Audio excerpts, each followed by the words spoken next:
શિનોર નર્મદા નદીના કિનારે ઉત્તર તટે આવેલ અતિ પૌરાણિક રિદ્ધિ સિદ્ધિ ગણપતિ મંદિર ખાતે મૂર્તિઓને પોલીસના ચુસ્ત બંદોબસ્ત સાથે વર્ષોની પરંપરા મુજબ ગણેશ ચતુર્થી નિમિત્તે ગાયકવાડી ઘરેણાઓનો શૃંગાર કરવામાં આવ્યો। વડોદરા જિલ્લાના શિનોર તાલુકા મથકે નર્મદા નદીના કિનારે અતિ પૌરાણિક રિદ્ધિ સિદ્ધિ ગણપતિ મંદિર આવેલું છે। આ મંદિરમાં સર સયાજીરાવ ગાયકવાડ સરકાર દ્વારા મહારાજાની માનતા પૂરી થતાં મંદિરમાં 1.5 કરોડના સોના, હીરા, માણેક, જવેરાતના આભૂષણો અર્પણ કરાયા હતા।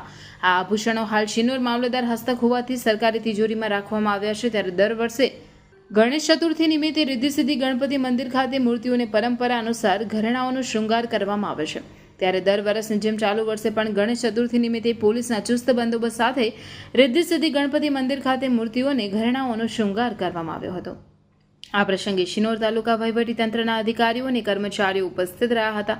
અત્રે ઉલ્લેખનીય છે કે ઘરેણા પહેરાવેલ મૂર્તિના દર્શન કરવાનો અનેરો આનંદ ગણેશ ભક્તોને પ્રાપ્ત થતો હોય, જેને લઈને મોટી સંખ્યામાં ગણેશ ભક્તોથી રિદ્ધિ સિદ્ધિ ગણપતિ મંદિર ખાતે પહોંચી દર્શન કરી ધન્યતા અનુભવી હતી। શિનોર તાલુકામાં નર્મદા નદીના કિનારે સિદ્ધિવિનાયક મંદિર આવેલું છે। તે મંદિરમાં ગાયકવાડી સમયથી ઘરેણાં ચડાવવામાં આવે છે। તે ઘરેણાં આજે ગણપતિ દાદાને એ જ પરંપરા પ્રમાણે ચડાવી અને પોલીસ તંત્ર તથા વહીવટી તંત્ર ખડે પગે હાજર છે। તમારું નામ શું? BM પંડ્યા, નાયબ મામલતદાર શિનોર। જે જમણી સુનના છે અને ગાયકવાડ સરકારી આભૂષણ તેઓ લાખો રૂપિયાનું હશે। અત્યારે 2 કરોડના આભૂષણ છે। દર ગણેશ ચતુર્થીએ આ આભૂષણ ચડાવવામાં આવે છે। અમરકંટકથી લઈને ભરૂચ સુધીમાં આ એક જ નર્મદાજીની કિનારે ગણપતિનું મંદિર છે।